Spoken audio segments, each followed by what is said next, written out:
What's going on, guys? Welcome back to another discussion live stream here with Nicholas, of course, again. Today got an interesting conversation. We want to talk about Nightmare on Elm Street, the video game, a little bit. How is it possible? Could it work?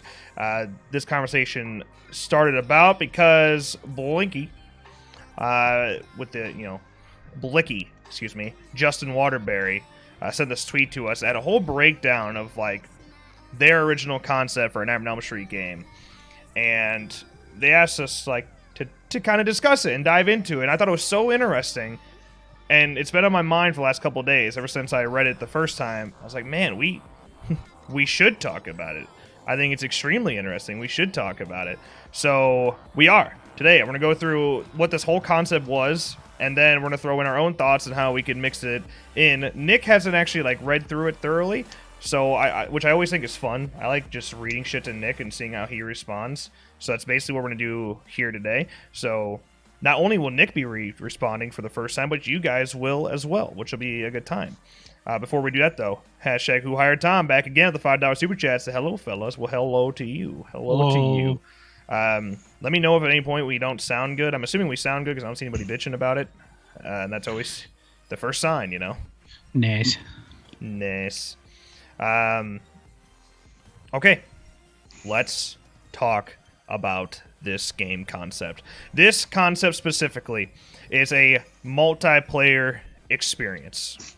And, we'll just kind of discuss when we get through it. But let me get through all this first. All right, we'll go one step at a time through this concept, then we'll discuss afterwards. But Blicky's, Justin Waterbury's concept, a 7-player multiplayer experience, okay? This would include 6 survivors and 1 person as Freddy. Interesting, right? That's always kind of something we always thought of anyway. 5v1, 4v1. Anytime you talk about multiplayer asymmetrical horror, it's usually somewhere in those numbers. So nothing tricky yet, okay? But what's interesting about their concept, and this is what got me intrigued and I kept on reading for this reason, is that out of your 6 survivors, 4 of them would start in the dream world and 2 would not. 2 would be in the real world, okay? Bear with me. Hang on to that thought, all right? And a sleep survivor is stationary within the real world, okay? They're not moving. But the 2 people, of course, can see them. You know how it works. Their only objective if you're sleeping, all right? If you're one of the 4 people that happen to be sleeping at the start of a game, your only objective is to just not die, all right? Survive. Maybe we can discuss later if we could add more objectives in there, but don't die, all right? That's That's their objective. But as for awake survivors, the two people that start awake, they have a handful of objectives. Their main objective, of course, is to wake up those survivors that are asleep. Each sleeping survivor has an objective above their head that can be seen by the awake players. All right. Example, something that this objective could read above the sleeping player's head within the real world. It could be something like, give the survivor 3 common anti-sleep items, 2 uncommon, 1 rare, and 1 personal item to wake them up. These common, uncommon, and rare items can just be found throughout the world. Something you just pick up off the ground, grab off the wall, or something like that. Maybe even something similar to like last year where you're finding it in boxes, like loot like that. As for personal items, you have to go on mini quests to get these personal items, okay? To get what the character... That also, these personal quests relate to the character that you're trying to wake up, right? It just depends on what character you're trying to wake up. And Blicky didn't give a specific example of this, but something I was thinking of when I read that the first time was like, imagine that a rocker chick, okay? Imagine like your rocker goth chick falls asleep. She's one of the ones that are sleeping and you have to wake up. And the personal item you have to find or get access to is like her guitar. And maybe it's like strumming that guitar is what will ultimately wake her up. But to get to that guitar, you have to be able to unlock the case, something like that. So you have to find the key to get like this. This could be a journey where you have to find a handful of items to get that specific item. Okay. Okay. Bear with me. We'll keep her going here. Awake characters can also be pulled into hallucinations. All right. So if you are awake, you're not safe. Not all the time anyway. You can be pulled into hallucinations. I think the best thing to relate that to is something like the remake, right? The remake had like, I forgot what they actually called them, but like where you fall asleep while your eyes are open. I fucking forgot what they called it in the movie or what it actually is. It's a real thing. But yeah, so something like that. Imagine it like that. So you're having spurts where you randomly go into micronaps. Thank you. Micronaps where you randomly like go into an hallucination environment like every 2 minutes or so, give or take. Inside of these hallucinations, Freddy has the ability to kill you, so you're no longer safe. And on top of that, the personal item quest, okay, they might be within these hallucinations. So like I mentioned, you had maybe get a key for a guitar case, okay, for like a rocker chick. Maybe that key can only be found within an hallucination. So you're stuck in this hallucination for maybe 30 seconds, or maybe until you get hurt or something like that. And then, yeah. During that time, you have to try finding the key. So, another thing that I think is interesting about this hallucination concept is that you cannot see the dream players, the players that are already asleep. You cannot see them during this time when you're in the hallucination. So your objective kind of gets just cut off during that time. All right. Players in the dream world will start with 1 anti-dream pill. This pill provides protection from Freddy for 10 seconds. So it's up to you when you want to play that. You're in a bad spot, you think you're going to die, whip that pill out, you got 10 seconds to get away, but you only have it once. Perhaps there's other ways to find them, collect them. Maybe pills that last for less time or etc., but anti-dream pill saves Hypnosil, basically. Hypnosil will save you for a 10-second period if you get stuck into a bad situation. If at least one Dream World player, someone that's asleep, isn't woken up within the first 10 minutes of the game, the players will receive a punishment. The specific punishment that Blicky listed was that it'll be more difficult to wake up a sleeping player, right? So we mentioned earlier about how you need to collect like a certain amount of items and things. That number would go up. How many items you have to collect would go up if you don't wake up somebody within the first 10 minutes. Okay. Yes. Yes, that's it. Okay. There would also be the same thing. If you wake up somebody fast, though, like within 5 minutes, you get a benefit. Blicky did not list any benefits here, but we can discuss that. See if we can think of some benefits that would be not like overpowered if you save somebody really quickly. When a Dream World player, someone that is asleep, is woken up, they are now able to complete objectives as well, so they can help you wake up the other players. But there's a difference, okay? If you are woken up by players if you are one of the woken up players, they can see and interact with players that are still asleep. While during hallucinations. So if you're just a regular person that never fell asleep, in hallucinations you cannot see anyone that is sleeping.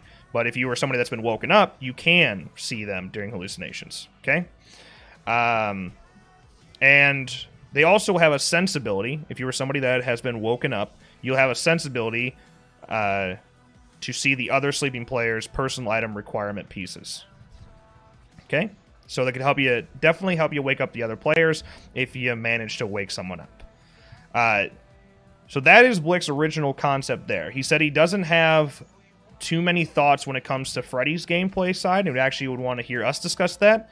So that's where we come in. We're going to dive into this a little bit. We'll first, let's get your thoughts. Before we do that, Arne with the $5 super chat said, I love the 6-month Michael Myers badge. I'm going to be sad to see it go in a couple months. Also, do you think they could add a retro mode like NES version? Okay. I always thought that was something that F13 was missing. I always thought it'd be cool if it, do you remember way back when it came to F13, the original concept was to have a virtual cabin in the lobby. Yeah, like in the pregame lobby, you could go into the virtual cabin and look around and hang out. That was the original concept for the virtual cabin. You could just kind of hang out and do whatever while waiting for a game to start. I always thought it'd be kind of cool if within the virtual cabin, even the virtual cabin we have now, I'm just saying, but if you could go in and play the NES F13, I think, and I'm sure either any horror game that were to come out that has a previous version, I think it'd be cool to do that. Like if a Halloween game were to come out, I'd like to see the Atari version make it onto the game. You know, they're super small files. You're talking kilobytes to put that on there. I think it's mainly just legal issues when it comes to stuff like that. But okay, you all right over there? Someone dying? No, my cat's meowing. Oh no, it's a ghost. There might be a ghost in there. Meh. I hope so. Dude, speaking of ghosts, just a little off topic here. I found today, because I've been going through a whole bunch of old shit trying to prep for the 4-year anniversary stream, and one of the things I found was a folder that had all of our footage on there from when we went to Conover Square. I found all of that. I'm gonna make a video on it. Nice. For probably just for members, but yeah, just letting you know. I found it all. We look funny. We look young, even though it wasn't that. Yeah. Yeah. Okay. All right. So give me your thoughts on what I just told you. What are you thinking so far? What stood out to you? What's good? What's bad? Lay it on me. I like. Something I never really thought of is like starting out the game with people sleeping, some people sleeping and some people awake. I thought anytime I thought of it, or we thought of it, it was all awake or all asleep at the start. Yeah, that's true. Okay, because we did do is it really possible? You know, we did a video like this discussion before, but this concept, I thought it was so intriguing to me, and I was like, fuck, man. I was like, this actually sounds like it could be possible. Yeah. And speaking of which, Justin Waterbury here, $5 super chat. It was their concept. This concept here that we're talking about was their concept. I mean, said, I forgot to mention in the tweet that there would be a perk system. Any chance we hear your thoughts about that too? Oh, Justin, we'll definitely talk about that. Appreciate the super chat, man. I appreciate you letting us talk about this as well. I did ask for permission, by the way, just so everybody knows. I did ask for permission to talk about this tonight, and Justin was kind enough to let us do such a thing. Yeah, definitely. Thank you. And I was working the last couple days, so I never really got to read it. So now I'm reading the notes after you read them to me. I think like having the objectives for each sleeping person with the items, like to wake them up or to find to wake them up. I think that's a good concept. I like that a lot. And yeah, making it like personal where it's not just like, hey, you have to find a noisemaker to wake someone up. I think adding that little personal touch to, you know, you could throw the tropes in there, like the goth girl, the stoner, you know, the jock, stuff like that. Yeah. I like that. Personal items have mini quests based on which character you're trying to wake up. Okay. The funny thing is, like, I'm thinking like, okay, this is the game, like this is what's gonna happen. But now I'm like, time limit. How long is this game gonna be? How long each match gonna be? Yeah, I mean, you have to assume probably around 20 minutes, right? Because since there's a 10-minute like block, you know, like 10 minutes where you get punished if you don't have anyone awake by that time. That sounds like maybe halfway through. If you don't have someone awake halfway through, then you're shit out of luck. Yeah. Yeah. Continue on. Awake characters can be pulled into the hallucinations with like micro naps. Mm-hmm. Every 2 minutes or so. So they're just in for a little bit and then they just wake back up. Yeah, that's what it seems like. Like rough, like 2 minutes, you go in, you're in for like 30 seconds. Okay.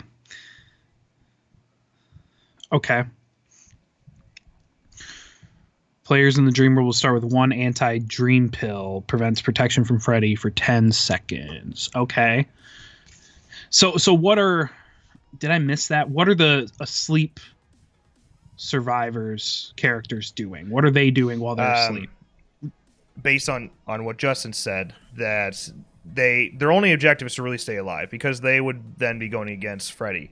Yeah, and like you're going down a road that I instantly went down. I thought about this concept. Is like, would it be boring, or would something get repetitive? I think when you're just collecting items, right? When a lot of the things are just finding something across the map, is that boring?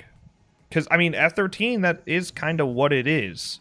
But because if you're awake, you can only be attacked in hallucinations, right? So you're so safe. There's no sense of like suspense with that while you're looking for these items.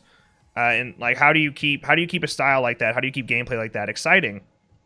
And for both sides, like, you don't want to be in a situation where you're like, oh fuck, I'm awake, boring, or vice versa. You know, you want to make sure that both sides are just as exciting to play. So I'm curious, how do you make that happen? How do you make those objectives exciting? Because I think one thing like Predator struggles with is just, you know, going up to something and clicking square. That's why I really like the personal item quest. I think that's really interesting. That intrigues me a lot more than just finding items across the map. But yeah, I think you kind of have to make a formula, or I don't know, an ability to go in and out of the hallucination. Maybe it's limited to a certain type, but like the fact that if you have to go into an hallucination to get a personal quest and you're just waiting, like, are you like, I don't know, maybe that's fine, or like maybe like, I kind of feel like there should be an element where you don't just wake up randomly out of these micro naps. Something has to happen, or you have to do something. For example, when you talk about micro naps and the way these hallucinations are, the way we're talking about it, it sounds a lot like Dead by Daylight, right? So Freddy puts you to sleep. The only way to wake up is to either get hurt or to find an alarm clock. I think you kind of steal that element a little bit from behavior and put that into like this. I think that would work really well. So your only way to wake up is not time-based, but rather you have to either be hit by Freddy, hurt by Freddy, and we'll get to Freddy gameplay in a second, because that's a whole other conversation.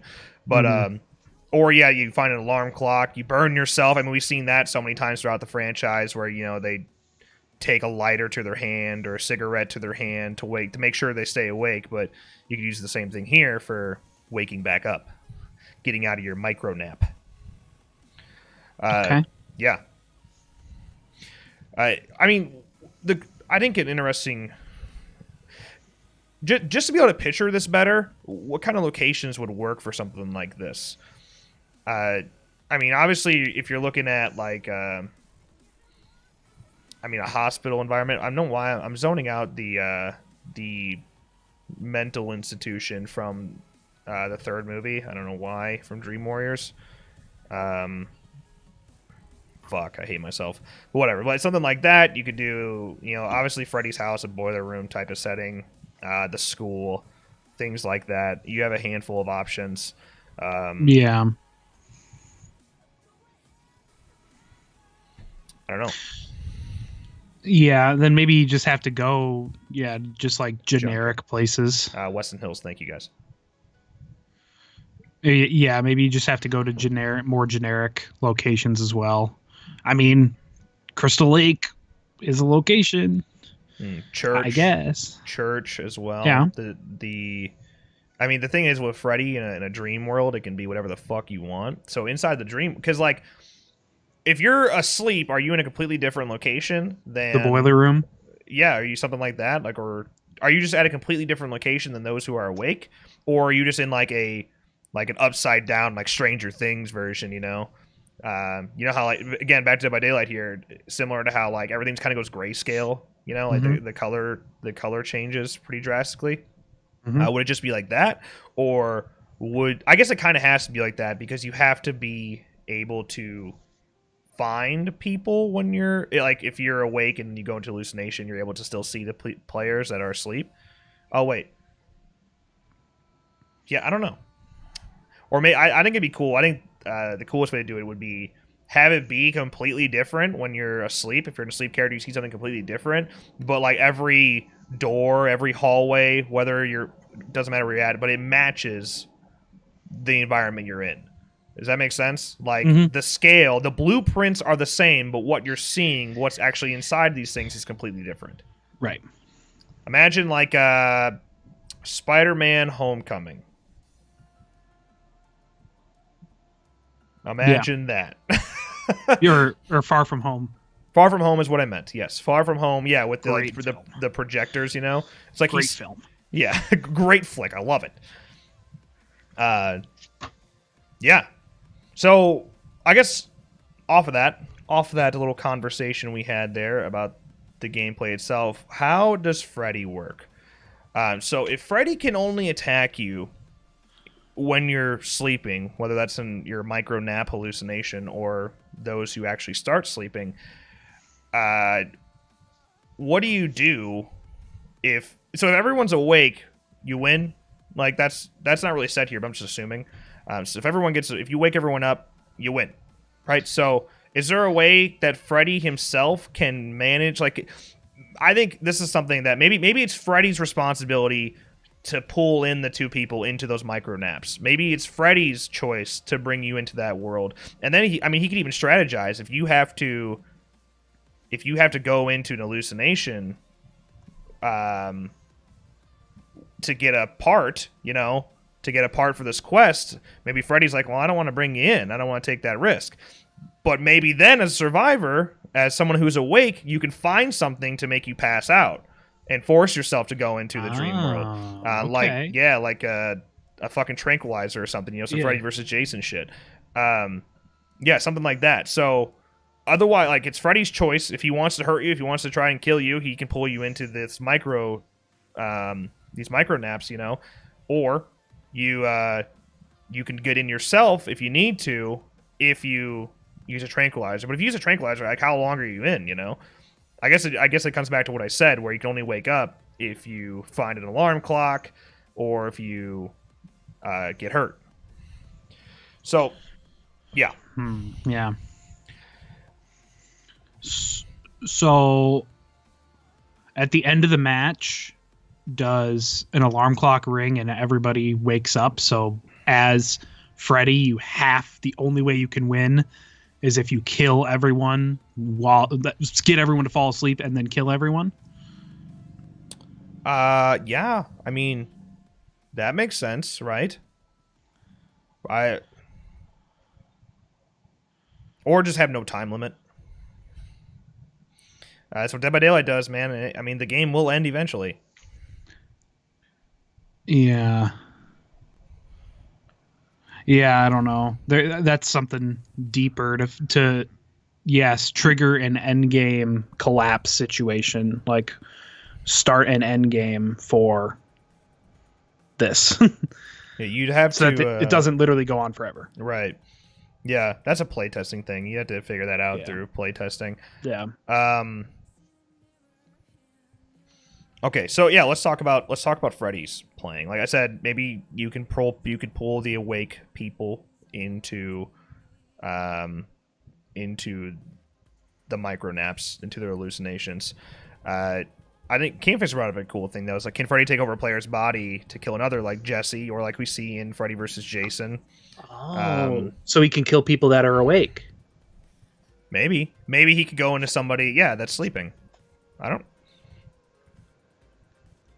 Yeah, that man, because like obviously the topic of killing Freddy is interesting to me. Like, is there something like, the killing Jason type of thing? Is there something like that, an overall bigger objective?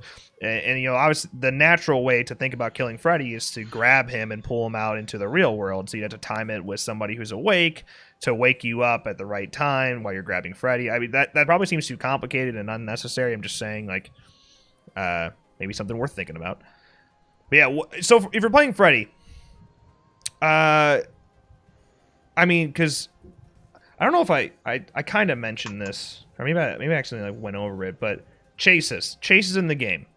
Chases would be a mix of F-13 and Dead by Daylight. All right, so survivors will have loops to stall with that you can run Freddy around and things like that. That's honestly not all that unrealistic if you compare it to the movies, right?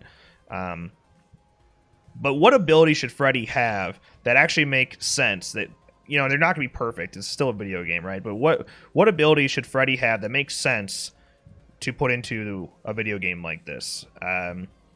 Does he have the? I think Freddy should have some, like, in the dream world. Of course, I don't know if you ever have Freddy outside of the dream world, but in the dream world, I think he should have this ability to like shapeshift into things, because we've seen him do that so many times. Like, he can turn into anything he wants in the dream world, Look at Dream Warriors when he's the fucking penis looking worm thing. It's like, I think you should have, that should be like a power to turn into something, or maybe there's like a shadow thing. Like a shadow. You know how Freddy uses the shadow in Freddy vs. Jason, where he morphs up out of the shadow, and he's not powerful enough to make it to kill them. But what if that was a way to attack? That was like a power up. It builds up over time. You only have so many uses of it. Basically, like I don't know, stalk, I guess, is the best way to look at it. Like, it has to build up slowly over time, and then if you use it, it's to build back up again. Okay. Yeah. My mind. Can you hear me right now? Mm-hmm. Yes. Hmm. But you can't hear me? I think my Skype has crashed. I hear you, though. Why can't you hear me? Hello? Hello? Can you hear me now? I think my computer's dying right now. Oh, no. I mean, you're not lagging at all. I assume I'm lagging on you.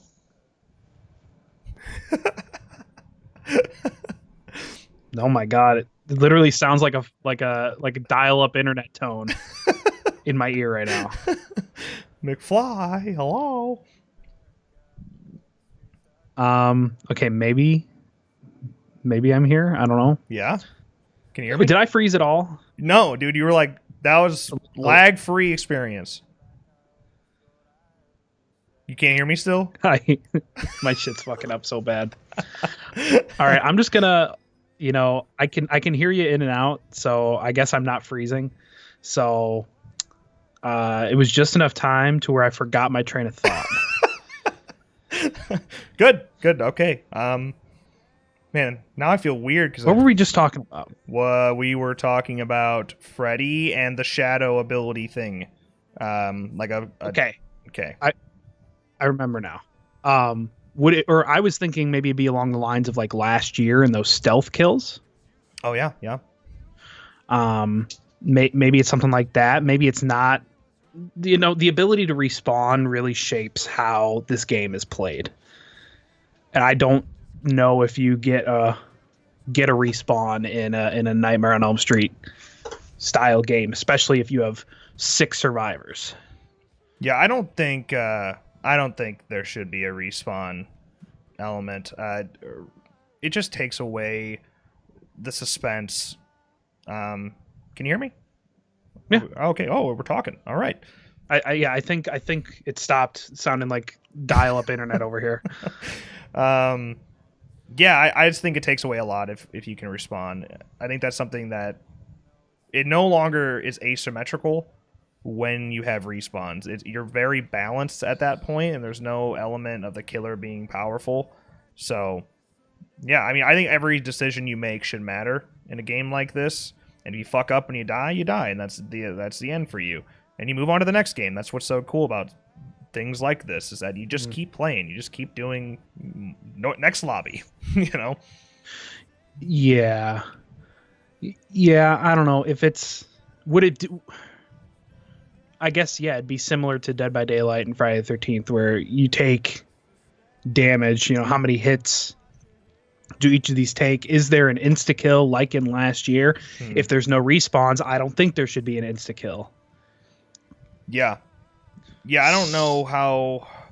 Because, you know, you can't just do something like he picks you up in, like, Friday the 13th and does an environmental kill on you or something like that. It's just not really Freddy's mojo. I mean, he could. In a dream world, he can do whatever the fuck he wants. He's done it. He lifted up the one dude in Dream Warriors and gave him a little stabby stab. It's you know, because Freddy... We're always pretty clear on this. We've always said that Nightmare on Elm Street works better as a single-player game, and I still very much believe that. I think more of a story-driven type of game would be more effective for Nightmare on Elm Street. That said, I think that comes back to, you know, if you look at Freddy's kills, how often is he going against more than one person in a dream? It's just not often, right? Like, so I mean, Dream Warriors has that element, but it's like at the climax. But usually it's Freddy getting to take his sweet time fucking with his victim, playing with his food, as we talked about with Michael. You know, it's like, that's how Freddy usually is. It's something really elaborate, and it's him fucking with whoever his victim is.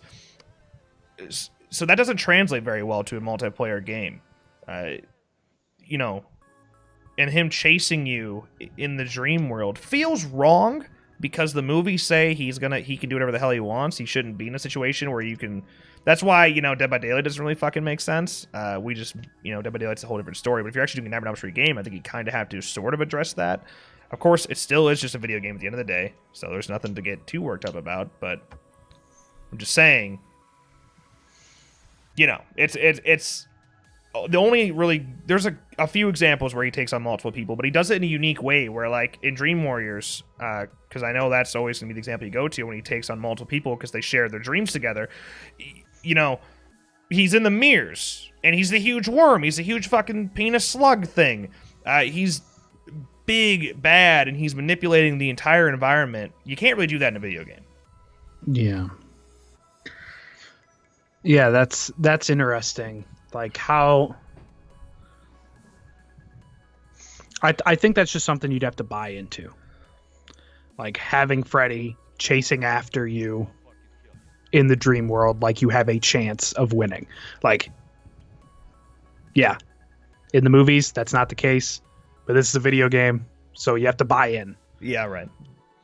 You know, and the casual people that's never played or never watched a Nightmare on Elm Street movie, they don't care what the gameplay's like, as long as it's good and fun. I mean, that's true. Yeah. Load it up with Easter eggs. Have a nice, fast-paced game. I just... well, what are other things... Because I don't think you can be limited to... You just need to survive if you are if you're asleep. Like, what other objectives can you do while you're asleep that... Because, like, I mean... Because if you can wake yourself up, then the job of the people that are awake is pointless. So, like, what can you do in your dream world that makes sense for an objective to give you something to do? Okay, maybe. So like building off of his idea here, where, like, you have to find the rocker chick's guitar case key. That's my idea, damn it. Oh okay. Basically... It's in a cabinet, a locked cabinet.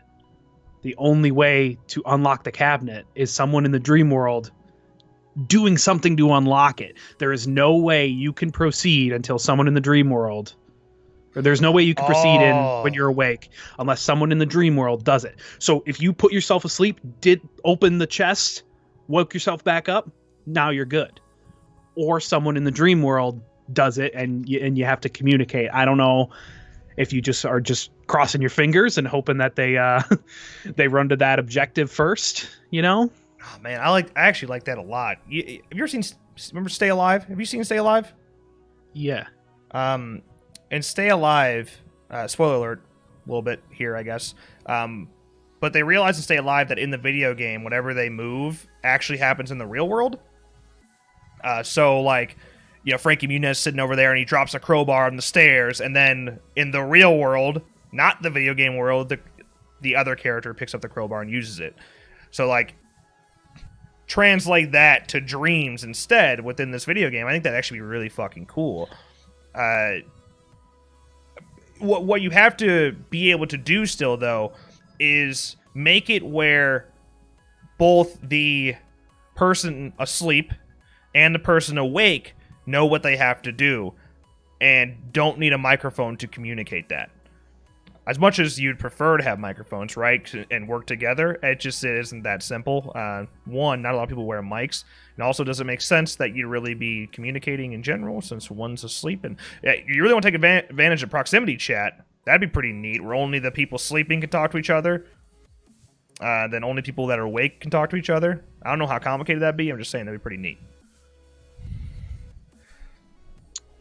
Yeah. Penny for your thoughts? Yeah.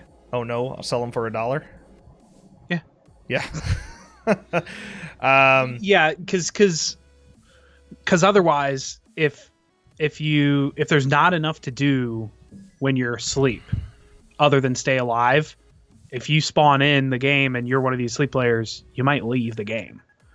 Oh, here I gotta go run around for 10 minutes, and just run around.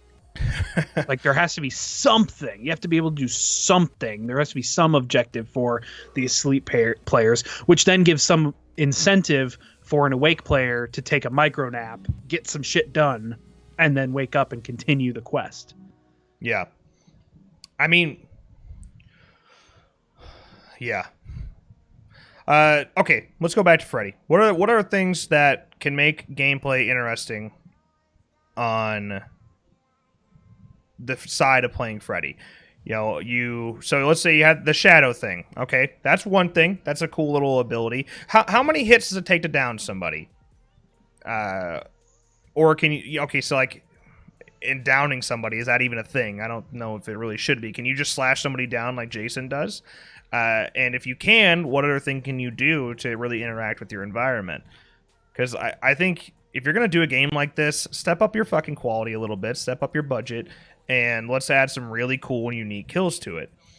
But how do you actually make those kills happen? Like Friday the 13th is just so easy. You just grab them and you do whatever, and don't get grabbed, and you're good. But I don't know if it works as well with Freddy. Maybe it can. Maybe I'm wrong. I don't know. I maybe if you just make the grab more interesting. Maybe if instead of picking somebody up, right? Maybe instead of picking somebody up, you what if you grab, like, what if you do like some like fucking Hitman looking shit? And you like turn them around and you have like your arm over their across their neck kind of, and they're like your claws across their shoulder, something like that.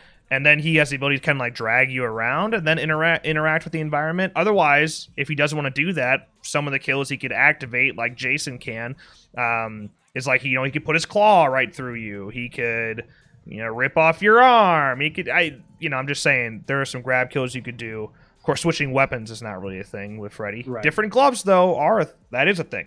But that's still, gloves are gloves. Okay, real quick. Justin Waterbury, my guy, $5 super chats. Dream players have a sensibility and can see where all quest items are. With this, they are able to ping them for real-world players to acquire it. Okay, there you go. So everyone that's sleeping can see where the items that need to be obtained are and can ping them. Okay, I like that. That's something for them to do, right? To ping the important items for the awake players to find. Yeah. Have trash. Yeah, I mean, yeah, something to do. Well, if you maybe Yeah, maybe it's a significant amount of damage Freddy needs to do before someone is vulnerable. So yeah, maybe they're finally bleeding out and they do go down. Maybe there's no coming back from that. Maybe Freddy can let him bleed out, or then you could do something cinematically where Freddy can transform into anything, as we've seen in the movies. He could transform into anything, and we get a really cool cinematic kill. Maybe you go dream within a dream, and it's cinematically. So now you're in the bed, that like Johnny Depp. And yeah. And you basically that just gets recreated based on something. Maybe it's just random cinematically. After Freddy does a significant amount of damage, that's it. He can let you bleed out, or he can do some cool ass cinematic. That takes a while, so now all the other players are able to do something while, Freddy's laughing and having a good time killing someone cinematically. That's the thing that's so fun with Freddy, is that you can do whatever the fuck you want. You can do anything. So if you allow just random items across the map to be interactive, if you're doing, like I said, with the grab thing, you can like drag players sorta, and you can take them to an environmental area. Yeah, you could do anything, man. Your imagination is your only limit there. That'd be pretty cool. Campfacer mentioned something that I think is really neat, that perhaps Freddy could place traps around the map that are like food related, like we've seen in the franchise, like the marshmallow stairs in the first one. So if there are interactive stairs, you could perhaps put a trap on them, and if you step into them, your feet fall into these mushy ass stairs. And yeah, it's just you're not like trapped there, but it's time where you can't really move. You have to take your time to pull your foot back out. Yeah, just like bear traps in Predator. Yeah, like there is a way to get out of it. It just significantly slows you down, like a bear trap. Yeah, it's not really doing damage. I mean, Predator does a little bit of damage, but yeah, not so much damage, which is the fact that it's stopping you. F-13 does a lot of fucking damage. That doesn't really have to be the case. You can just have it where Freddy can place more traps. Don't have it fucking spam like last year. I always hated that, where you can just go invisible right in front of everybody and just drop 7 traps in a row. Yeah, I don't like that. That's stupid. Yeah, but there's a theme going on where everything we want in a Nightmare on Elm Street game, we always make sure to say nothing like last nothing year. Like that. Nothing. So mean. Yeah, but that way Freddy has to, be strategic about it, and where he puts his traps is all strategy based. Yeah, I think that would be cool for sure. Does he have like a morphing ability, or an ability to be invisible like in last year? Maybe that's not a bad thing. I don't know. I just Again, that just comes down to play testing, really. Like, what's more fair? How big are the maps? Is a despawning like last year more balanced more balanced than morphing like in F-13? What's something I always like, because I always think sensibilities are pretty nice, right? I think some sort of sensibility just to keep the pace up is pretty crucial.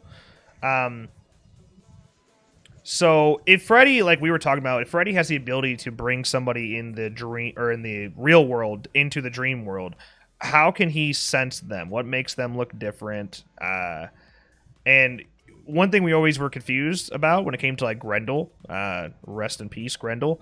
But how do you sense inside? Like if you're all inside, if the whole map is interior, how does like a room light up? How are you able to do that? I have like a random concept that kind of went through my head. Like maybe if you press a button, you have a certain ability that puts you all the way above the map. Like some like fucking weird, or underneath the map. You could do like some Stranger Things, Dead by Daylight type of thing where you use the underneath the map to travel. But yeah, if you went underneath the map, you could actually like see up like a bird's eye view type of thing, and a certain room gets pinged red. Yes. Yeah, I like that. Yeah, I think that's a good idea. I was thinking like Freddy in Dead by Daylight with the generators. Oh, with the blood, like teleporting to somewhere specific. Mm-hmm.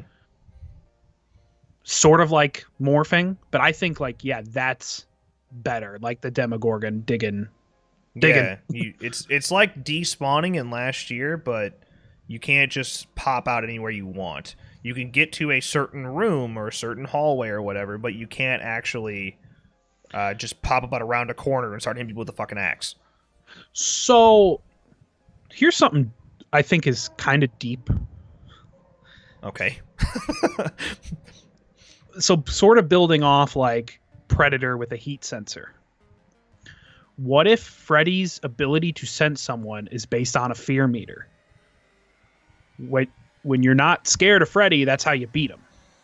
Okay. So if somebody has a higher fear, if there's in a darker area or something's popping out, or maybe a trap, they have more fear, so they're easier to see with Freddy's sense-like ability.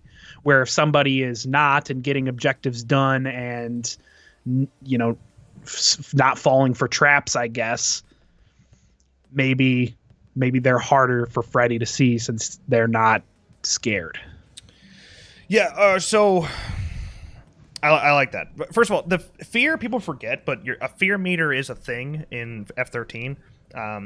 If you keep your fear low, you stay in the light, you stay on actual pathways rather than just random areas in the woods, your fear stays down, your flashlight's on, things like that, and your ability to be sensed is less. So when you said that, imagine playing against the Doctor in Dead by Daylight, and your way of tracking how crazy you're getting is by looking at your static next over your like player image, your name, your gamer tag. You can see your static that way. So imagine, like, let's do the same type of thing with fear. That way, it's not a specific meter, like it's not like a bar filling up, but you get to a certain state of fear, and you can see that changing throughout the game, depending on what you do. I think the idea of stepping into traps makes you more scared, and that increases your fear. I think that's a really cool concept. What did you say? So if you're more scared, what does that change for you? Gameplay wise, like, does Freddy see you easier? Can he kill you then? Or yeah, I think definitely Freddy could see you easier, and maybe that affects your mini games. If you're trying to open a chest or something, you have to have a mini game or something, and maybe it's harder to see, or the screen shaking more if you're more scared. Yeah, I think music based fear is a lot of fun. Yes. So like, imagine retro Jason music is your beginning no fear, and Savini Jason music is your maxed out fear. Okay, like the way you play changes when those scores are blaring. Well, depending on what score is blaring in your ear, right? That's one thing that I talked about with Savini Jason, why he has an advantage over some, just because his score alone creates the sense of tension that makes you make mistakes sometimes as a counselor. So yeah, having your screen shaking, or like a vignette coming down, like it's like your screen's getting darker around the corners as you get more scared. I think that'd be pretty cool. Actually, that's something that like F13 does. When your fear goes up, you lose the map and things get darker. Makes it harder to see. I think that's pretty effective. Yeah, and I think that can go both ways for people being awake and for people being asleep. How does Freddy interact with the real world? That's tough. I mean, if people that are awake, oh man, I don't know. Maybe for Freddy to interact with people that are awake, he has to put himself into that world as well and make himself vulnerable. Maybe that's, I don't know, because we've never seen Freddy actively, pursue going into the real world. And maybe that's just something we got to buy into balance-wise for a video game. Maybe. Yeah, I think maybe that's one way you could do it. Okay, let me see. Also, Freddy can possess sleeping people to affect the outside world like Freddy vs. Jason. Nancy is a Tommy-like character who's real or to kill. Okay, all right. So, yeah, we were talking about that earlier. The idea maybe you could possess somebody that's asleep, and you could then interact with. I don't think you should be able to kill the people that are awake. But if you could like what's something else you can do other than fucking hurt somebody like in the real world? Can you fuck up the objectives? Can you mess up the objectives for the people that are awake if you go into that possession scenario? Mm. Can you steal items? Can you steal items from them, rip it out of their hands? Maybe. That's tough. Someone mentioned earlier that maybe one of the things you could do is find Freddy's bones, and that's something you could do to like kill him, because that's what we saw in Dream Warriors, where they put the holy water and burn his bones. That gives me the idea that every map should have different objectives, like hidden objectives like that. So if you're at the junkyard and we know his body is there, maybe that's something you could do. You could find his bones. If you're at,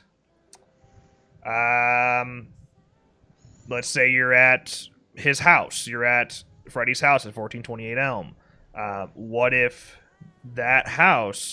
in the boiler room there was a Freddy glove hidden inside of the furnace, just like how Nancy's mom hides the glove. And you can then put that glove on, and if you were to stab Freddy with his own glove, it would kill him. You know, something like Freddy's Dead. Handful of options for that. You could be more creative than what I just said. I'm just saying, like, you could have different hidden objectives per every single map. That's something I always wanted with Friday the 13th, where every map had a different way to kill Jason, or every Jason you play, although that'd be really complicated. But yeah, if every map had a different way to kill Jason, I always thought that'd be fun. Yeah. Yeah, and there has to be, a high... there needs to be a risk reward. Right. High risk to high reward. Like, it can't be like F-13, where we can kill people 10, 12, 15 times in a row. Yeah, it should be, like, extremely exciting if you manage to do it. Yes. It shouldn't get to the point where it's boring because you do it 30 times in a row. If it's once like every, like, I don't know, 10 games ish, maybe even a little more rare than that, then that's way more exciting.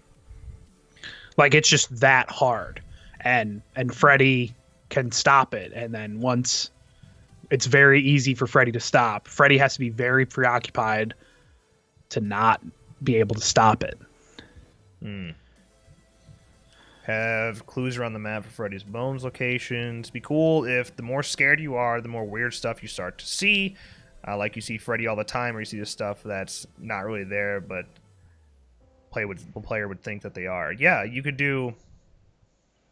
Man, you could do so many... Especially if it was based on what character you're playing. So if you're playing... I always come back to the rocker chick, because that's just a stereotype that makes sense to me, okay? So if you're playing as that character, and your fear goes up super high, and you start to be thrown into, like, a creepy-ass, like, emo rock concert with fucking a bunch of druggy-ass dudes in your face. Like that sort of environment. Or, like, an abandoned... Like, you get morphed into a room that is a concert where all these people are dead now. Like, everyone that was at the concert died, and it's, like, a moldy-ass fucking theater. You know, there's a lot of things you could do with that actually fits the characters you're playing as, but is still scary, and you're thrown into a world that you don't want to be in. And if you get to that point where your fear is so high, then you can no longer sense. Because like we talked about earlier, that's what Justin brought up, is that when you're sleeping, when you're asleep in the game, you can sense things that are in the real world for the awake players to find, and you can ping them. If you get too scared, you can no longer see those. You can no longer sense those items. Yeah. That adds more to the strategy side of things. That'll stop people from being balls to the wall and not giving a shit if they get scared or not. If your actual gameplay is affected by your fear, then people will be smart about it. Yeah.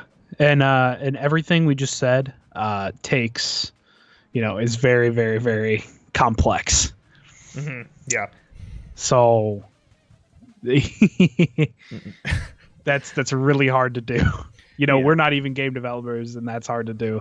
Yeah. If the thing, anytime we talk about games like this, I'm gonna shoot for the moon. Right. Because I think if you're going to touch something like Nightmare on Elm Street, you better do it with a big boy budget and some big boy developers and really make something that's special. People, you can shit on Gunn all you want. I don't really care. I'm sure they're used to it, but I think a lot of F-13's issues, although there are some decision-based issues that shouldn't be there that come back to Gunn, but I think a lot of it is developmental issues. I think what's going on right now with F-13 servers, I think that comes back to a coding issue. Maybe it's not. There's the rumors of the hackers, the rumor, the servers are being shut down or whatever, dude. I think it's a coding issue. I think it's a dedicated server coding issue that Black Tower tweaked and it fucking pooped on them, and now they're in a bad spot. It's like get a competent team, okay? Get a team that's not going to fuck up, that has a lot of experience, has made some big boy games, and let them run with it. Give them a budget to do such a thing. Kirby with the $4 super chat said, "I'm late. Want to say you all are sexy and rock." Hey, thanks, man. Appreciate you, Curbster. Because I saw it come up twice in the chat, this game that we're discussing is not like an officially announced game or anything. This was just something that got brought up on Twitter, and we wanted to dive into it because I thought it was interesting. So that's what we're doing here today. Yeah, because what, 2 years ago, a year and a half ago, when we did "Is a Nightmare on Elm Street game possible?" video, we, of course, we touched on multiplayer, but a lot of our ideas were single player based because I think both of us agree that Nightmare on Elm Street works better in a single player format than a multiplayer format. But we had some struggles thinking of the details of a multiplayer game like this. So it's good that we get to expand on what we couldn't think of using a template. Yeah, basically. I think so. All right. Is there any other Freddy abilities that we have ideas for? So we talked about the morph thing, about going out into the map and seeing up that way. We talked about the whole shadow thing, where he has the ability to attack from a distance because he could go through. You remember Terradrome has an interesting attack like that as well, where his arm goes into the ground and then comes up over by across the area. So yeah, a ranged attack that is regenerative. So you have to build it back up every time you use it. The grabbing, where it's not like a choke grab, but a grab that you're basically taking somebody hostage grab. You could then drag them and you do environmental kills. Is there anything else? Is there, because the game, at least this concept of the game is driven more on looping, and like a Dead by Daylight type of running, I don't think a shift is all that necessary. Man, I struggle with seeing this game as just running away from Freddy. I don't know how else you do it, though. There has to be an element of chase. It's just so weird to see Freddy in chase, One thing that I don't know if you forgot yet, but potential perks. Yeah, perks. I think there should be perks on both sides. I always feel like that was something F-13 was missing, to have Jason perks. Of course, maybe that would add to maybe it'd make him too overpowered or whatever. But I think you can really make perks limited so that certain Jasons can outshine others. And there's more of just progression alone. That's something I really like about Dead by Daylight, is that you are constantly progressing. You never hit a max. You're constantly pushing despite how far you level somebody up. So something like that would be nice, a web-based perk system like Dead by Daylight. Yeah, and the more you play and the better you play, the easier it is to unlock high skilled or better perks. Okay, let's based on what we know on the survivor side of things, what are some perks that would be effective? I think something that makes you, if you're awake, lets you stay asleep longer or shorter. I don't know what works. Okay, maybe there's a perk That's the thing, because like, do you have different perks for whether you're awake or asleep?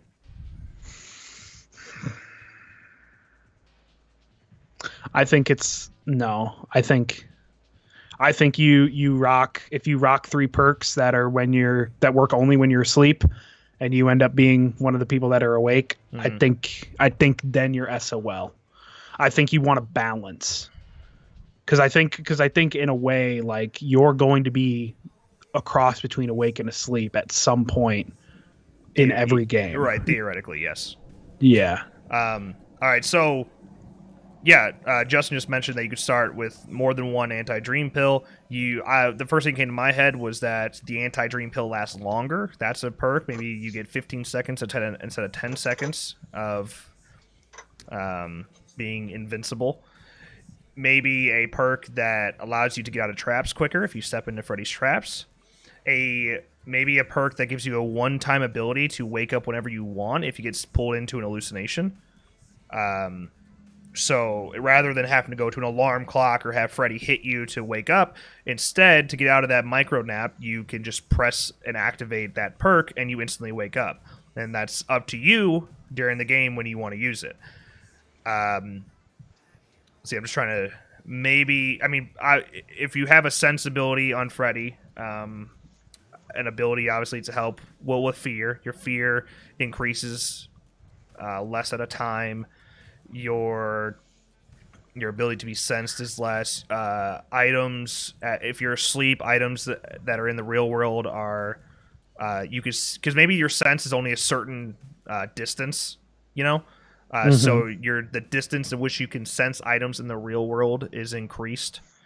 Maybe as a survivor who's asleep, maybe you can only ping a certain amount of times. So you can't just ping, ping, ping, ping, ping, ping, ping, ping, ping. Yeah, it sounds familiar, don't it? That adds a little more strategy to your pinging.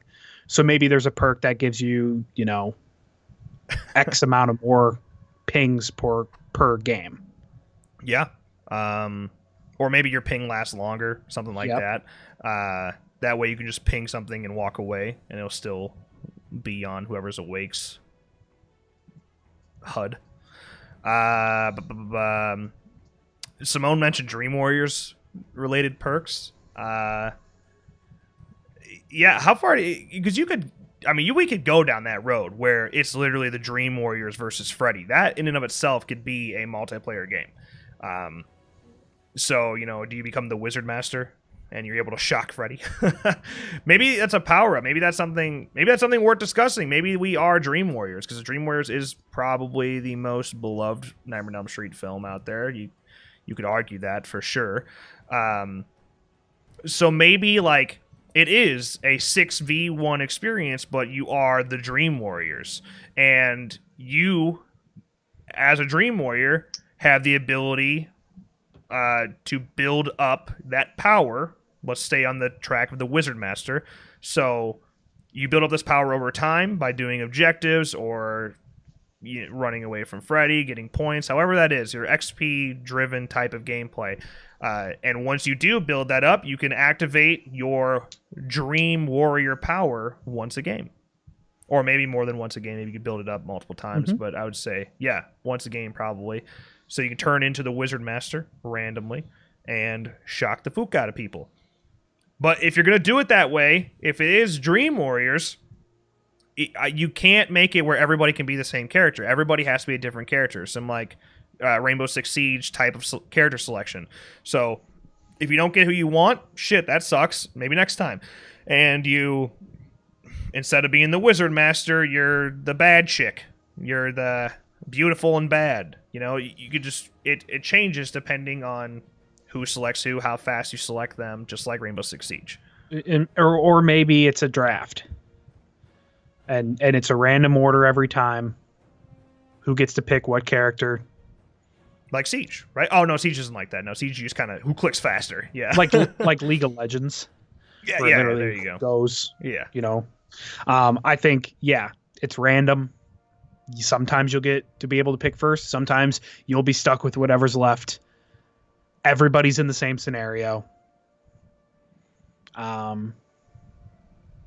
Yeah, I think that would be it. Or we just get 6 Patricia Arquettes running around. If you're gonna do a Dream Warrior style game, which I honest to God, I think that, like, now that I've said it, I kind of think that might be one of the better directions to take a multiplayer Nightmare on Elm Street game, just because of how wildly successful Dream Warriors is, and it opens the doors for just more things to do. Yeah, so what if you... Joey gets no mic. I'm sorry, that's funny. Yeah, once per game, you can activate that fucking power and you can talk to your teammates. Hey, guys. But what I said earlier, it was proximity. Honest to God, though, that's kind of cool. I said earlier that it's proximity-based, that if you're in the dream world, you can't talk to those who are in the real world. So what if Joey, when he activates his power, can do both? Wow. I don't think it'd help you that much. And then you can just override that by going in a party chat. So I'm just saying. What was I saying? What'd you do again? What was that? Storms brewing. Oh, yeah. 60 mile an hour gusts. Yeah, I heard there was a bad storm the last couple days. We haven't gotten anything here. Pretty good here. So if my Skype goes out, that's because my power went out. Okay. All right. What the fuck was I talking about? Dream Warriors. What was I saying before I got distracted by Joey? That made me laugh and it threw me off. Fuck. I had such a good point. It was a cool idea, and now it's gone. Now we're never gonna get that. Yeah. Okay.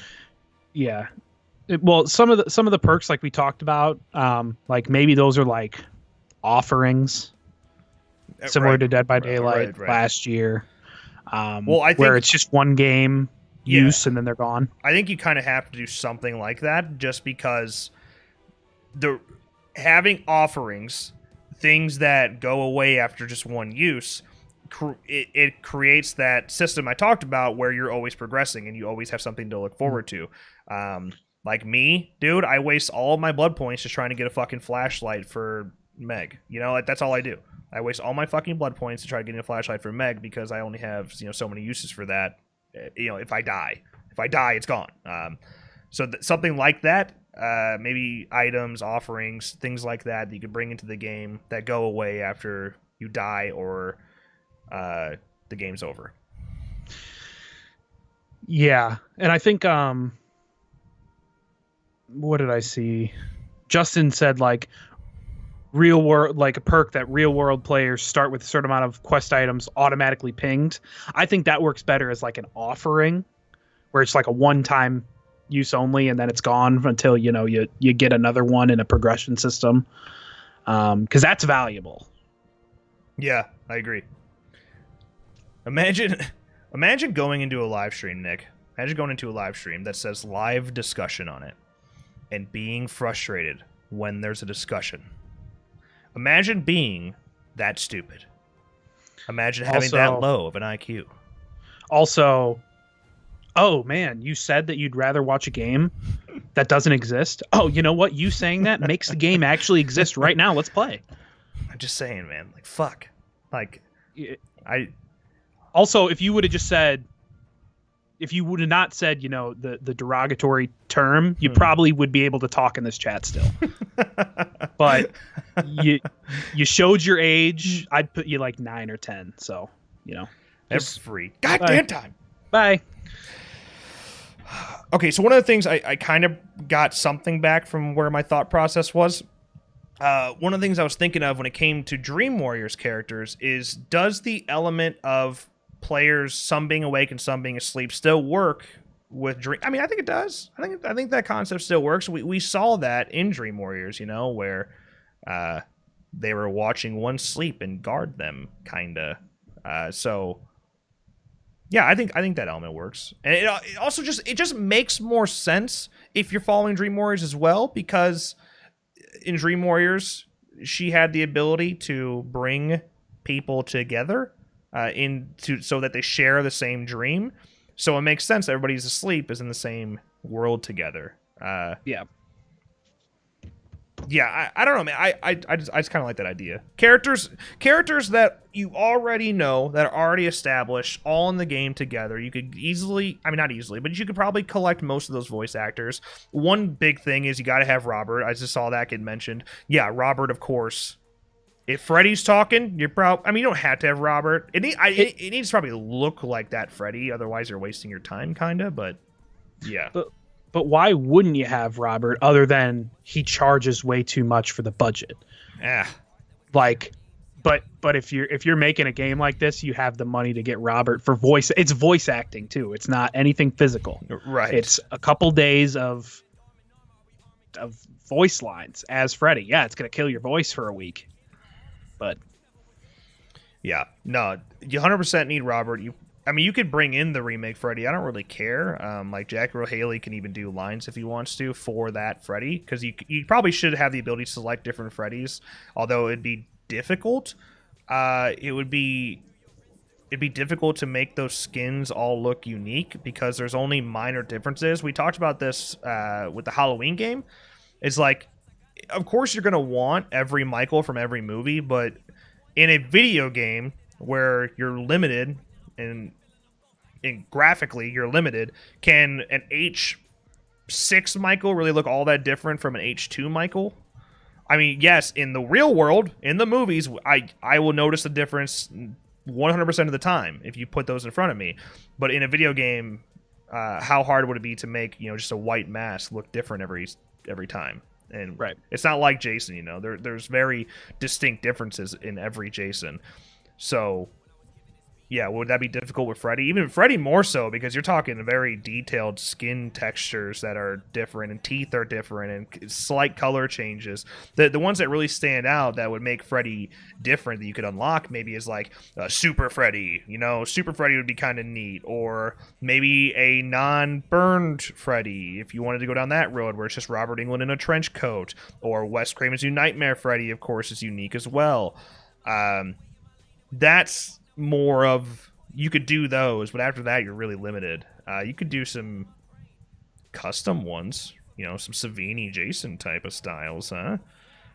Fire Freddy. So because Jason got a fire Jason, do we get a water Freddy? Think about it. Write it down. Write that down. I had another point that I wanted to make and I totally forgot it. Oh, gloves as well. I mean, gloves could be different. You could do custom gloves. I saw someone joke about the power glove earlier. I thought that'd be kind of cool. I mean, the power glove, that'd be neat. Maybe the power glove is something you can find as a survivor. Oh, and you could use the power glove that way. And now we're playing with power, huh? Comic book, yeah, Super Freddy. I said Super Freddy. Classic. Super Freddy. Maybe at the start of the match, Freddy starts off as human and is vulnerable and has first to collect his sweater, hat, and glove to change. I mean, I think it probably just wouldn't work because of how you only have so much time anyway to kill everybody. You're already in. I know it's asymmetrical, so you should be more powerful as a killer, but you still have, it's still 6-on-1. You only have so much time to work with. Simone be sending me messages with perks. Let me go look. Oh, let me go look. The Infinity Gauntlet. Okay, let me see. All right. Some perks. It'd be cool in a Nightmare game if you could select Dream Warrior perks. Kincaid. His perk gives you more hit points before you fall, so you could take more damage. He's also strong, so like Kincaid could... Maybe you have something where he can open certain doors that others can't open. That's something I really like, gameplay like that, where you have to work together and everybody has to do certain things. So I think that'd be neat. Kincaid has the ability is stronger and probably could open things that others can't, like he does in the movie. So Joey gives you the ability to scream and wake up one sleeping person. That's a good idea. That's smart. He breaks all the mirrors in Dream Warriors because his power is his voice. I like that. The Wizard Master would allow you to highlight key items or break the dream illusions. That's interesting. Simone looks like he's been thinking about this all fucking day. Yeah.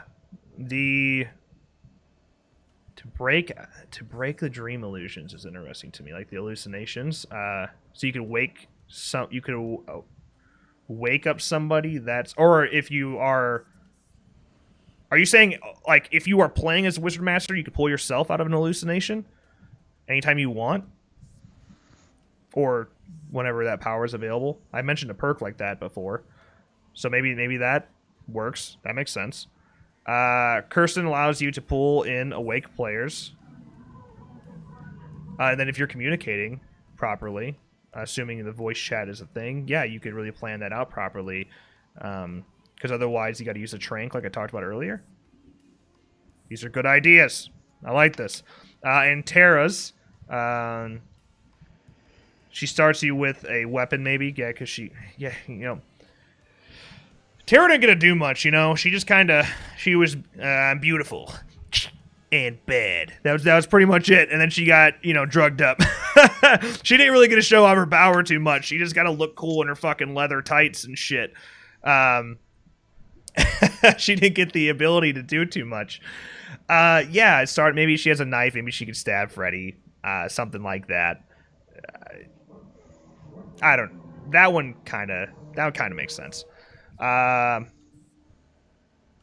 was also thinking for Kirsten, because Kirsten's power is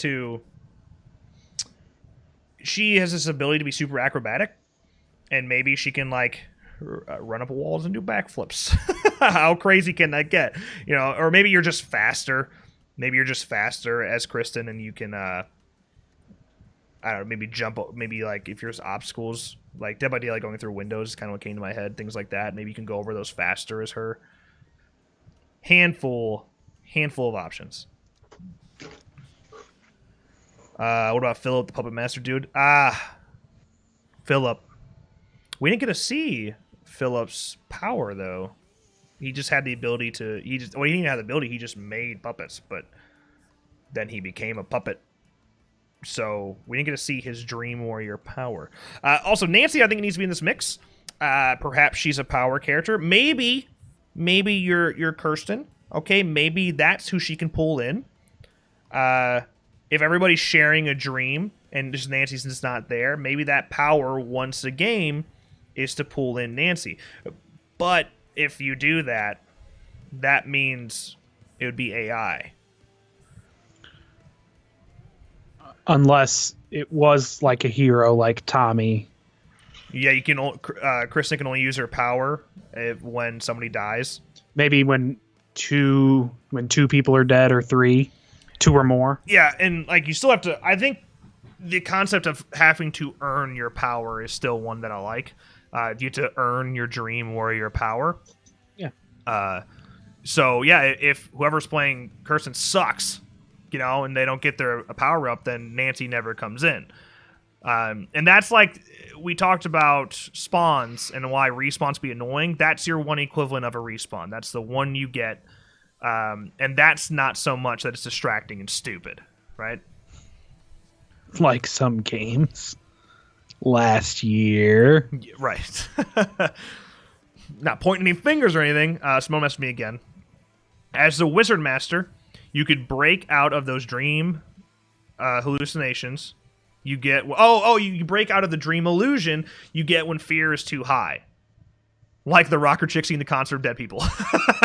Thank you for calling that back. Thanks for listening. Yeah, okay. So the Wizard Master has the ability to basically just cut his fear back, and not be distracted by Freddy's bullshit. Yeah, I think he's also. I mean, we saw him whip out the lightning, and if you could pull out that lightning, like I said, if this power is something you had to build up over time, maybe they each character has their overall perks and overall traits, things like that, or certain perks for certain characters, similar to Dead by Daylight.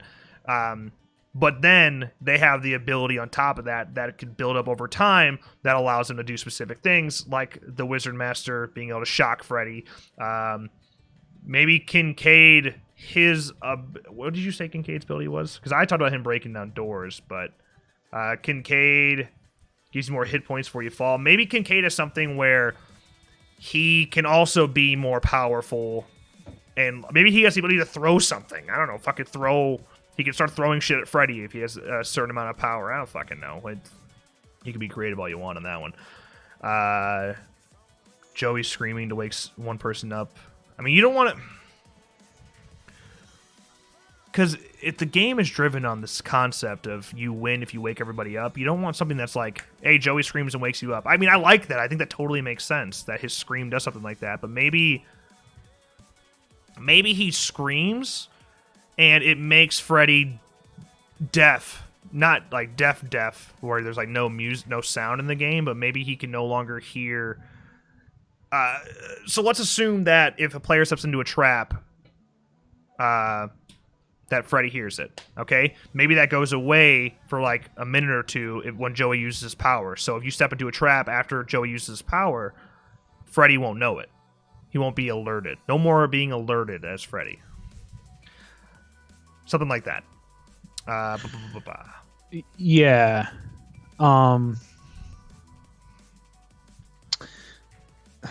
Shit. I had a thought and it just went. It was like when we were recording that podcast a couple days ago or yesterday or whatever. Just everything. Literally, out the other. I was like, okay, it's my turn to talk. Gone every fucking time. Justin brought up the decoys would be the puppets of Philip.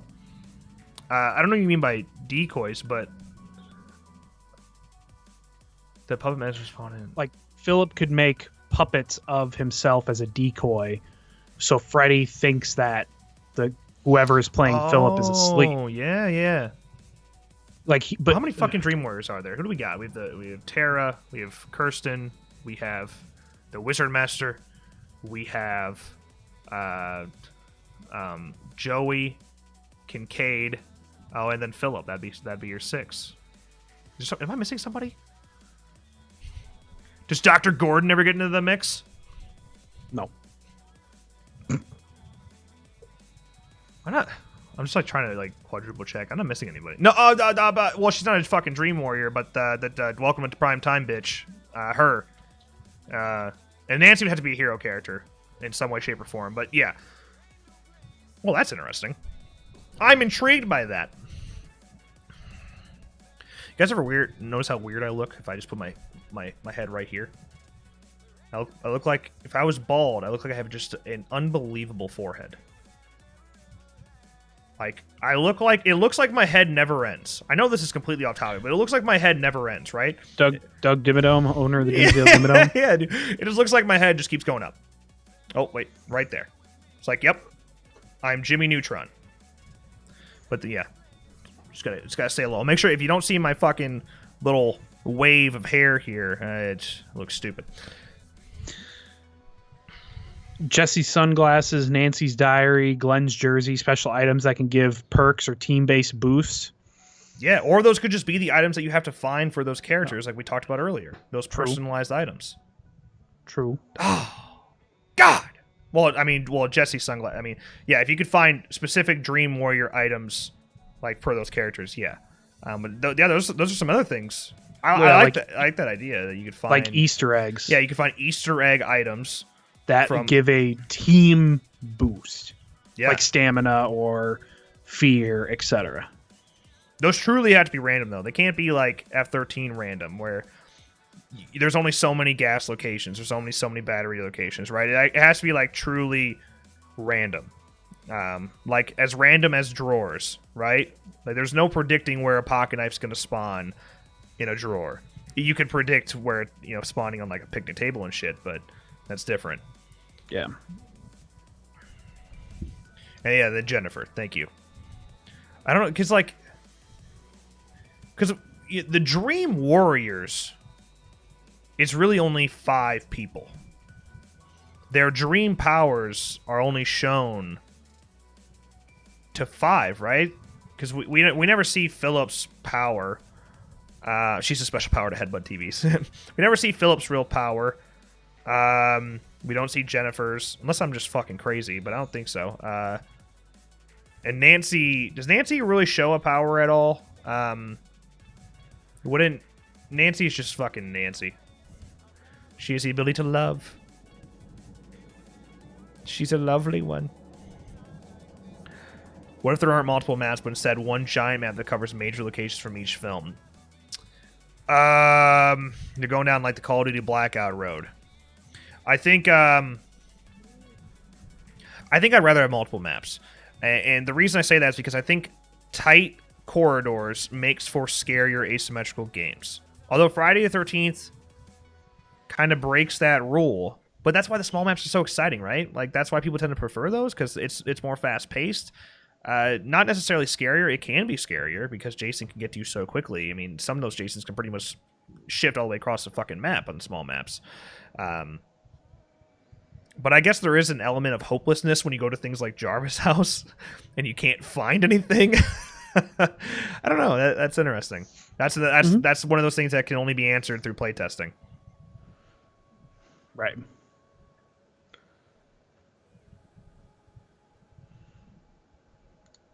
You all right over there? Yeah. I think, all right, Simone's typing to me again, so now, all right. Yeah, I was just looking at, like, plot synopsis for Dream Warriors to see if I could pick out anything. Do we bring in the Dream Master element? Maybe the last surviving player can find items and become the Dream Master in a way to kill Freddy. Oh, okay, Simone's deep diving here. Man, I didn't even... Because my brain was so locked on Dream Warriors, I kind of forgot Dream Master was a thing. Maybe. How difficult would that be? Yeah, so you find like one item off of their dead bodies, you can just grab that piece. What if that in general is a thing? If somebody dies, you could go grab something off their body and then take a piece of their power, not to the full capacity, right? Like if Kincaid dies, you go fucking take Kincaid's shoe or some shit. I don't fucking know. You get a little more strength. Not Kincaid type of strength, not his full potential strength, but like you're a little stronger. You can do a little more damage or take more damage. Yeah, like maybe if there is like a door that requires a mini game. Maybe it's easier for Kincaid to do it because he's stronger. Yeah. And your weaker characters have a harder mini game. So yeah, you take like an element, take part of, his strength after he dies, and it's a little easier for you to open that door and play that mini game. Right.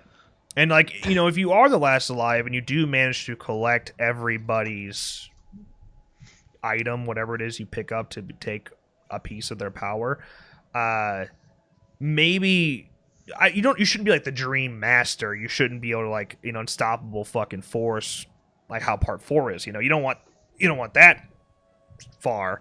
But I don't know, maybe like I said, maybe just grabbing the item and getting the boost is enough.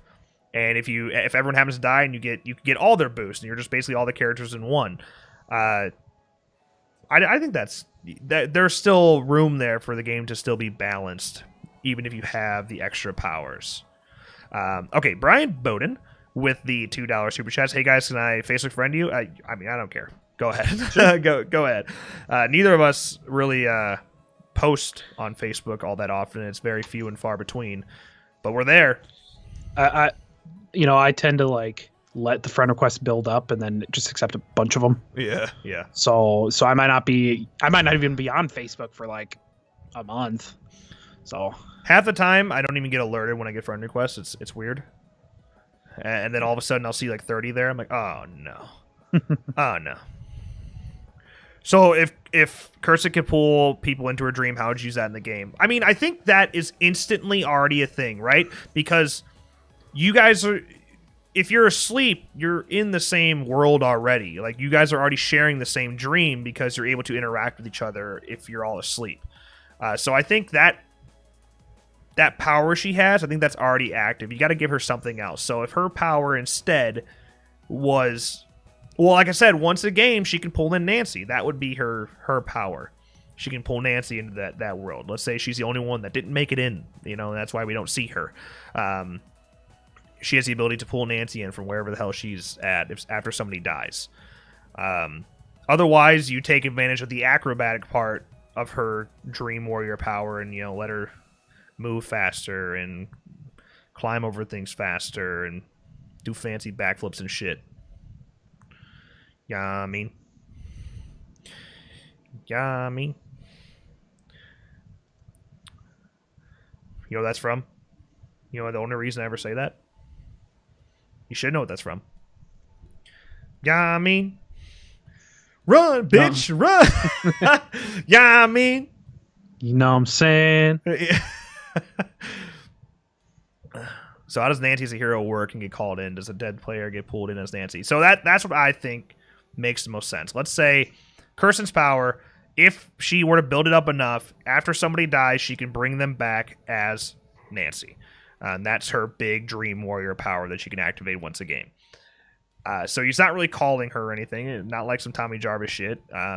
It comes down to whether or not whoever's playing Kirsten is not trash and manages to build their power up enough to bring back Nancy. When Nancy comes, what should Nancy's power? Because like, if Nancy's your hero character, she's our Tommy Jarvis. What does she get?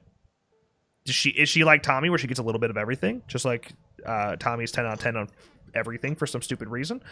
Is it like that, where Nancy gets the best of both worlds? She's your dream master, quote unquote.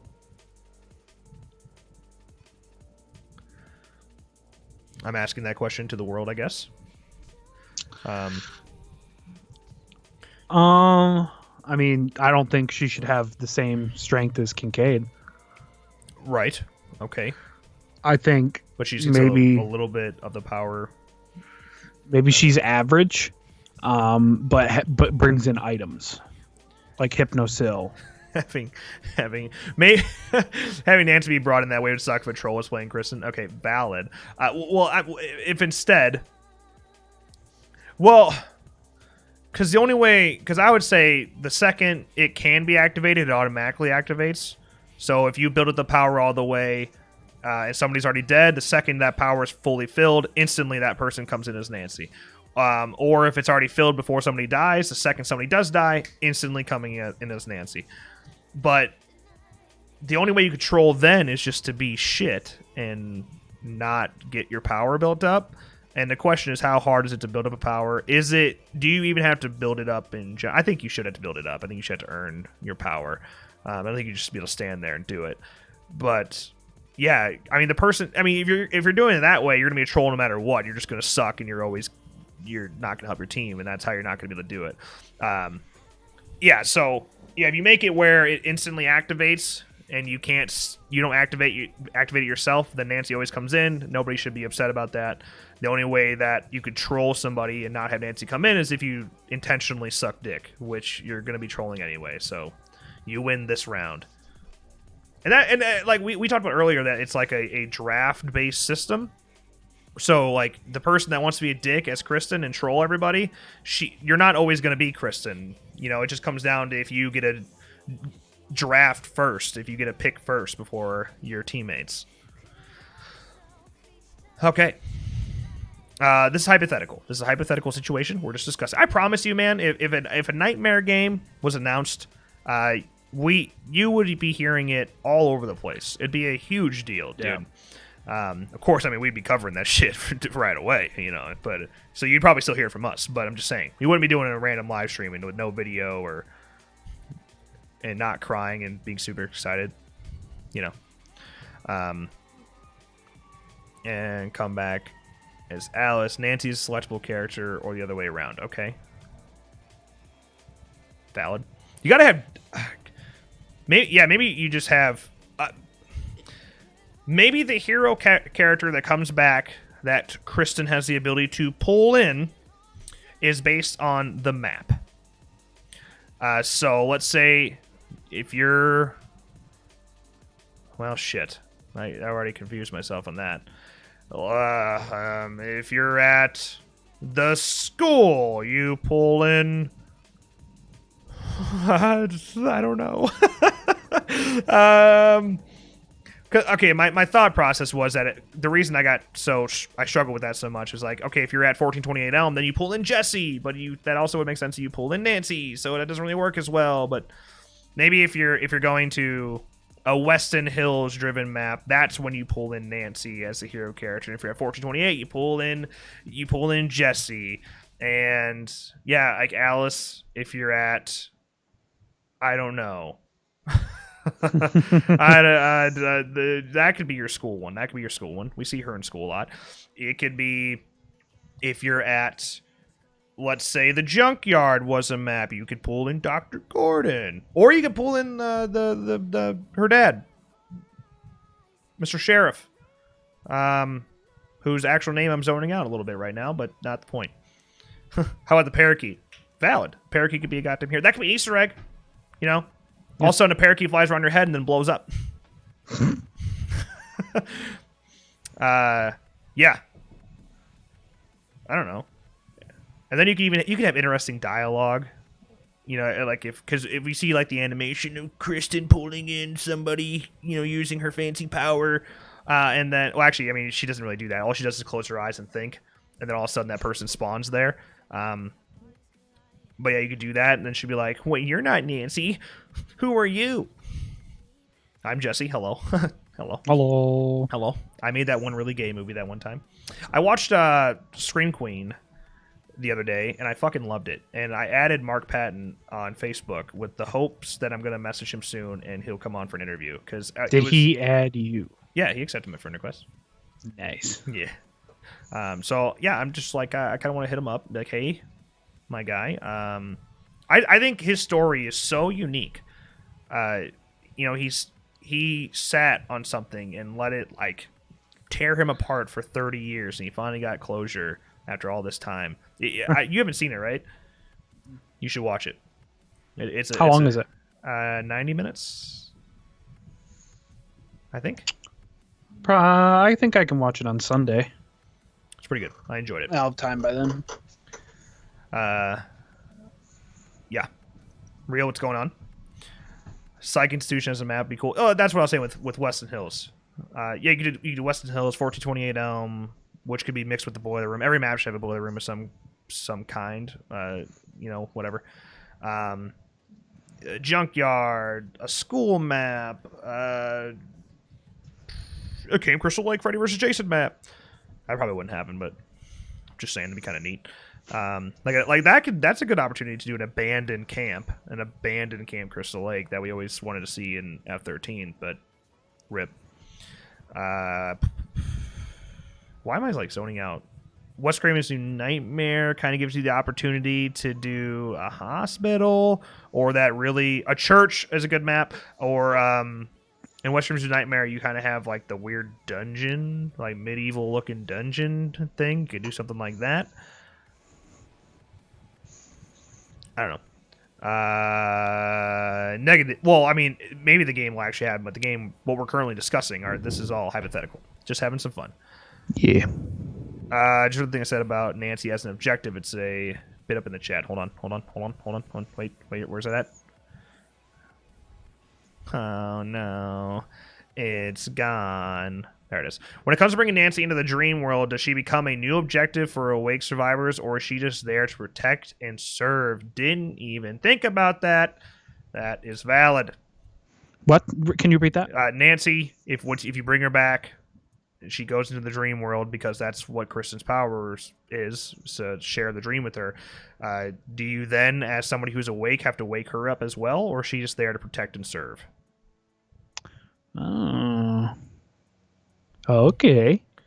Yeah, that's an interesting point that I didn't think of. These are the things that game creators have to think about. I mean, I think she should have the same, odds of winning or losing as everybody else. Yeah, because Tommy does, right? The thing about like Tommy is you have a choice to whether or not you want to be helpful or not.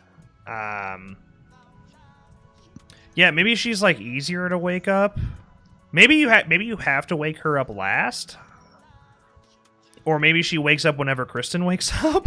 Dude, I don't know. I'm stretching here. I don't know. Well, how do you win the game? How do you win? I'm assuming it's like escape driven, right? Like waking, Waking up. Yeah, that's your escape. So what stops the game from ending 5 seconds after it starts with the awake people just being like, "See ya"? Like them not doing anything? That's what you're saying? Yeah. Yeah. Why are they doing these objectives? So that if they're awake, they can escape. Yeah, I didn't really think about that.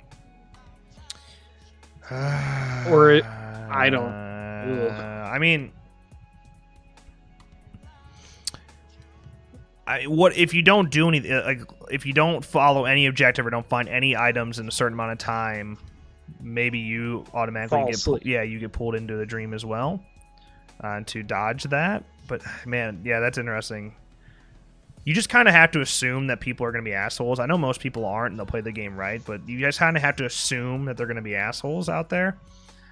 So how do you avoid, 4 people that are asleep? How do you avoid their game being ruined if 2 people don't be productive? If the awake people aren't being productive, someone else auto wakes up just for quality of life to the game. Yeah. Maybe at some point you can literally. Or if the game was really high tech ahead of its time, you could literally swap characters with somebody. Like if you're not doing anything, you don't have a certain amount of points by this time, or yada yada. Or if you're like 10 minutes in, like we talked about that earlier, where you get punished. Well, maybe if you're 10 minutes in and you don't have a certain amount of objectives done, you just straight up flip with somebody, and you end up being the character that's sleeping, and one of the people that are sleeping end up becoming the one that's awake. I don't know. Do something like that.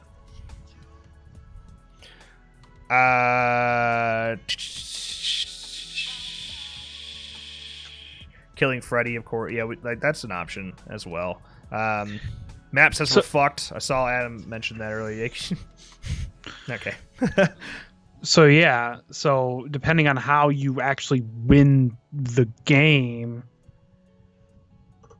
determines Nancy's role. If she can go in with Hypnosil and not give it to anybody,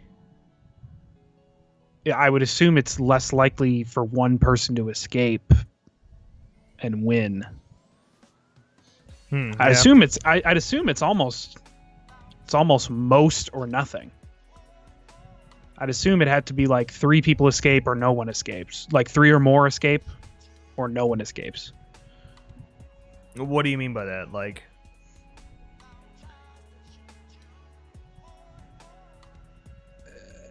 if you have one person alive, yeah,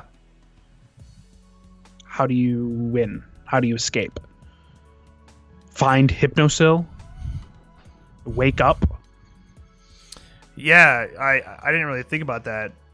Does the game just keep going on for you, even if when you're awake, and just until either everybody's dead who's sleeping or everybody's awake? I mean, if one person's still asleep and 5 people are awake, how did they not get woken up? Right? Like, how do you get put in that scenario? Like, shouldn't it be really easy at that point to complete an objective? Man. Kind of like the hatch system in Dead by Daylight. Yeah, maybe when you're the last alive, like an adrenaline syringe spawns in which you can stab yourself with it and wake yourself up. I don't know. Yeah. But then Freddy could find it, squirt it on the ground. Valid. Or if Freddy finds it before you do, then he could poison it. Then you're like, ah. Well, if that syringe is going to work like the hatch, there has to be another option to get out. Well, I mean, I guess that other option is people waking you up, completing that objective. Maybe, yeah. There's like an adrenaline syringe, or like coffee, or an alarm clock. Maybe. I don't know. Like my brain's telling me like as soon as if Freddy finds the adrenaline syringe before you do, that starts an alarm clock. And if Freddy doesn't catch you in that time, you wake up and you win. So it's sort of the opposite of the endgame collapse, where if you don't get out in time, you lose. Yeah. Justin just brought up that, when the hatch closes, you're pretty much fucked anyway. How often do you actually someone to get the gate open, and that's valid. I hear you. That's the thing. It's okay that's one thing we forget sometimes in these games is it's okay to die. And if you get to that scenario where you're the last alive and Freddy beats you to the syringe, you're just shit out of luck, I guess. What do you do? Yeah, maybe. Yeah, I don't know. My brain is full of information right now and ideas. Yeah. This was we should probably start wrap things up here. It's been a couple hours. But yeah, I mean, finding Freddy's bones, I also agree. I think that'd be really cool, especially on like the junkyard. I think that'd be fun if you did a map like that, for sure. Okay. These were fun. If you enjoyed this, let us know. We could definitely do more of these. If you have any random concepts for a game, you want to hit us up on social media, subreddit, go check that out. You can talk to us there anytime. r//and my friends, head over there. Yeah, and maybe we continue this conversation over there. Yeah, would love to hear your thoughts over on the subreddit. Keep the thing going. But yeah, we could do more of these if you guys are interested. Could do a Scream game one or a whatever fucking game one. Texas Chainsaw Massacre. What else is there? Hellraiser, Child's Play, all the horror classics. We'll have a good time with it. Halloween, of course. I mean, yeah, we can do that every day of the week. It's always fun discussing with you guys. When you combine this many brains to talk about something, it's always more productive that way, and I really enjoy doing that. Okay. Make sure you follow us on all social medias. Make sure you're here this Saturday for the 4-year anniversary stream, July 11th, 8 p.m. Eastern. Nick and myself will be here having a good time, announcing several things, including the new channel we've been working a long time on. I would love for you to be here to experience that. And for members, if you're not a member, consider joining for just $2 by clicking the link in the description below. And if you are a member, on Sunday, should have a new vlog out. Tomorrow, I'm going to the drive-in with Bruce Campbell and seeing Evil Dead 2 and Army of Darkness. So I'm going to vlog that whole experience. We'll have a good time. And that vlog will be up for you probably on Sunday. I think that's pretty much it.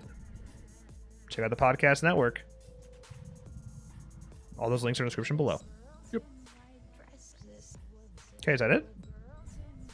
You got anything? Get your pets spayed or neutered. Okay, then. With that, as always, thank you guys so much for watching, and we'll see you next time. Adios, amigos.